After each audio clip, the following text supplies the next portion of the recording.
Iran dropped deadly bombs on Israel late on March 27th. At least one person was killed and several others were injured in central Israel after Iran launched its sixth attack on the Jewish state as the war entered its 28th day on Friday. The ballistic missile carried a cluster munition, exploding mid-air and scattering bomblets across a wide area. The Israeli Fire and Rescue Service said at least 6 submunitions struck central Israel.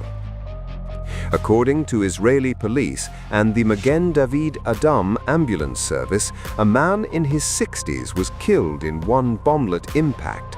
The victim was not inside a bomb shelter, despite alerts issued by the Israeli army warning of an incoming Iranian attack. Senior MDA medic Shai Becher said the victim was struck by shrapnel from the missile. He said, "We arrived at the scene and there was a cluster munition that had fallen, a piece of a missile. There is a crater." Online footage showed the moment one of several cluster munitions struck Tel Aviv, triggering a cloud of smoke and activating vehicle sirens. There was a heavy presence of emergency responders at the impact site in Tel Aviv, and a main road was partially cordoned off.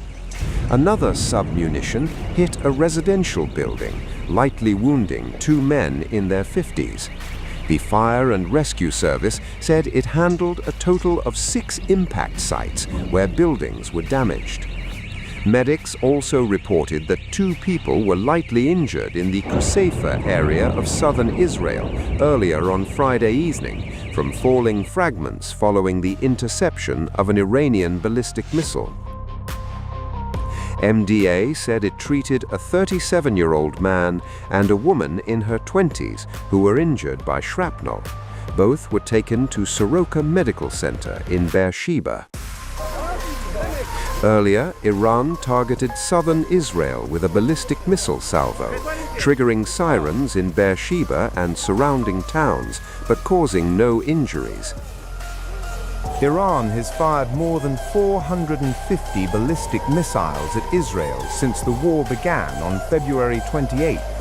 According to Israel, 9 missiles carrying conventional warheads with hundreds of kilograms of explosives have struck populated areas, causing extensive damage in at least 6 cases. There have also been more than 30 incidents of missiles carrying cluster munition warheads hitting populated areas, with over 150 separate impact sites.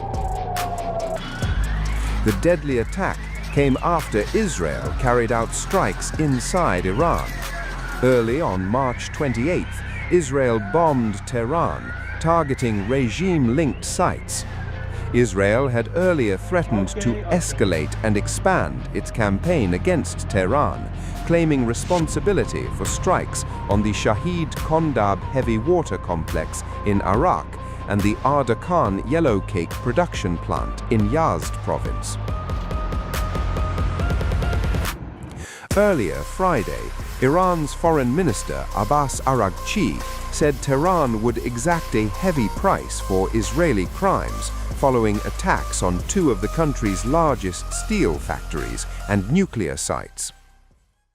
The deliberate and unconscionable targeting of the Shajarat al-Tayyiba school represents not only a profound war crime but also an egregious crime against all of humanity. This horrific act unequivocally demands universal condemnation from every individual and nation, along with clear and unambiguous accountability for those responsible for perpetrating such atrocities. This unspeakable atrocity cannot possibly be justified, it cannot be successfully concealed, and it absolutely must not be met with passive silence or cold indifference.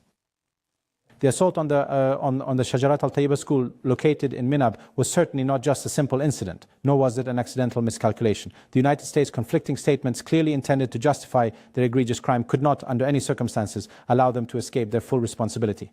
Esteemed delegates, I must emphasize that the Shajarat al-Tayyiba Elementary School has not been the sole casualty of the American-Israeli atrocity crimes during the past 27 days of their utterly illegal war. Fundamental human rights and international humanitarian law have been massively and systematically violated by these invaders in an unprecedentedly brutal and inhumane manner.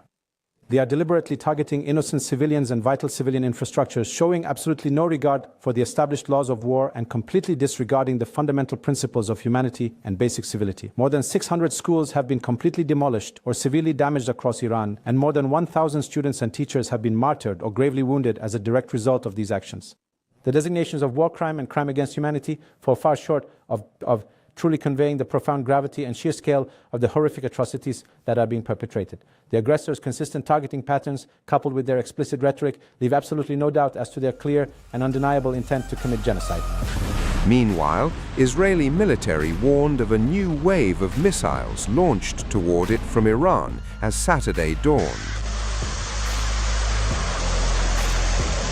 The IDF later gave residents in the north the all-clear to exit bomb shelters after the latest Iranian missile attack, with no immediate reports of injuries. The IDF also detected another Iranian ballistic missile attack, with sirens activated in communities in the Golan Heights and other parts of northern Israel. The military said no injuries were reported following the latest attack.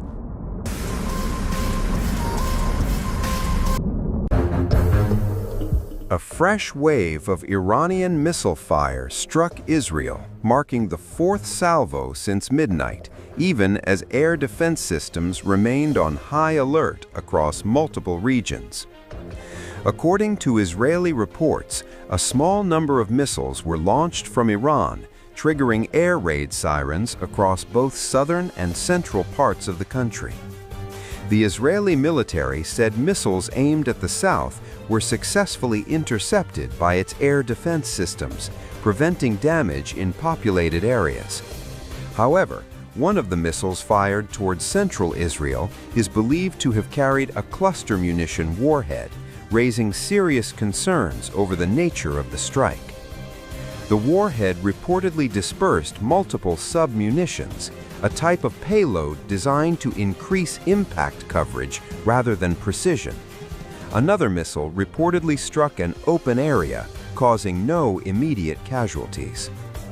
At the same time, the northern front also saw renewed activity. Sirens sounded in the coastal city of Nahariya and surrounding areas following rocket fire from Lebanon, attributed to Hezbollah. The incident highlights the continued multi-front pressure Israel is facing, with simultaneous threats from both Iran and its allied groups. The latest salvo comes amid sustained exchanges over recent weeks, with Israel's air defense network repeatedly activated to counter incoming threats, while northern communities remain exposed to cross-border rocket fire. A Hezbollah rocket strike has killed a man in northern Israel as cross-border attacks between Lebanon and Israel continue to intensify.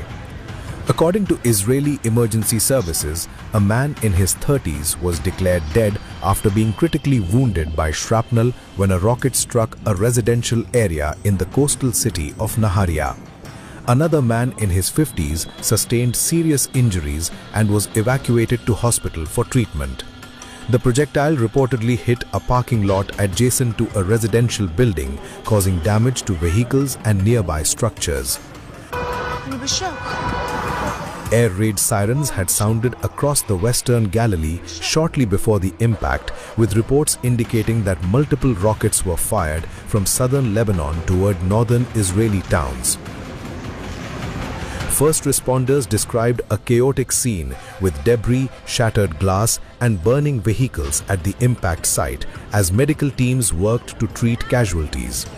The incident marks one of the latest fatal strikes in a series of escalating exchanges along the Israel-Lebanon border, where Hezbollah has continued to launch rocket barrages in response to ongoing Israeli military operations. Northern Israeli cities, including Nahariya, have been repeatedly targeted in recent weeks, reflecting the widening scope of the conflict beyond immediate border zones. Meanwhile, in a separate development, Hezbollah released footage claiming to show one of its fighters striking an Israeli Merkava tank in the town square of Tebe in southern Lebanon. The video circulated on the group's media channels appears to depict a guided anti-tank missile hitting an armored vehicle at close range. As hostilities continue, the front remains highly volatile, with civilians on both sides exposed to sustained attacks and the risk of further escalation. In southern Lebanon, Hezbollah's actions has also resulted in the fatality of a soldier from the IDF's elite Golani brigade. An Israeli soldier was killed in a fierce gun battle with Hezbollah fighters in southern Lebanon, marking a major escalation in the ongoing conflict. The Israeli military identified the fallen soldier as Staff Sergeant Ori Greenberg, a 21-year-old from the elite Golani Brigade's reconnaissance unit based in Petah Tikwa. He is now the third Israeli soldier to be killed since the launch of Israel's renewed ground offensive against Lebanon's Hezbollah following the Iran campaign on February 28th. On March 8th, Hezbollah killed 2 Israel Defense Forces soldiers near the northern border. The IDF identified one of the dead as 38-year-old Sergeant First Class Mahir Khatar, a heavy machinery operator assigned to the Combat Engineering Unit of the 91st Galilee Regional Division. Khatar was from the Druze town of Majd al-Shams. The IDF did not immediately reveal the identity of the second soldier. The clash between Israeli forces and Hezbollah fighters unfolded in the early hours of the morning. At around 2 a.m., Israeli troops operating in southern Lebanon identified multiple Hezbollah operatives moving within their zone. What followed was a sudden and intense exchange of fire. Gunfire echoed through the darkness as Israeli forces engaged the militants at close range. During the firefight, Staff Sergeant Ori Greenberg was killed. Another soldier was injured, though officials said the wounds were minor and did not require hospitalization. Israeli Prime Minister Benjamin Netanyahu expressed condolences to the Greenberg family, saying their son fell while defending Israel's northern border. In a statement, Netanyahu said, "My wife and I, together with all the citizens of Israel, share in the deep sorrow of the Golani Reconnaissance Unit fighter, Staff Sergeant Ori Greenberg of blessed memory, who fell in battle in southern Lebanon. We extend our heartfelt condolences to Ori's family. He fought with bravery and courage to defend our northern border. May his memory be a blessing." But the violence did not end there. 2 people were lightly injured in the western Galilee by falling fragments following the interception of a Hezbollah drone, according to first responders.